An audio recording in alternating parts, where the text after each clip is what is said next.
In this video, I'm going to show you how to turn off the desktop background on Windows 10 to save processing power. Before we proceed, make sure you subscribe to this channel and press the bell icon to get daily tech videos. Let's get started. Okay, to do this, first open the Settings app. Go to the Ease of Access group of settings.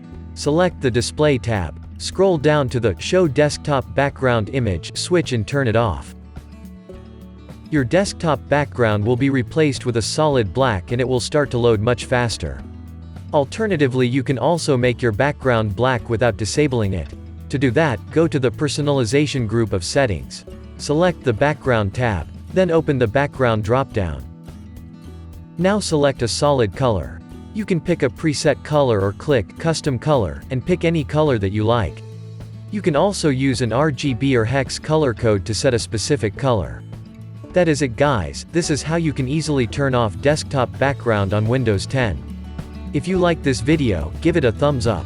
And subscribe to I Love Free Software TV, for more videos like this.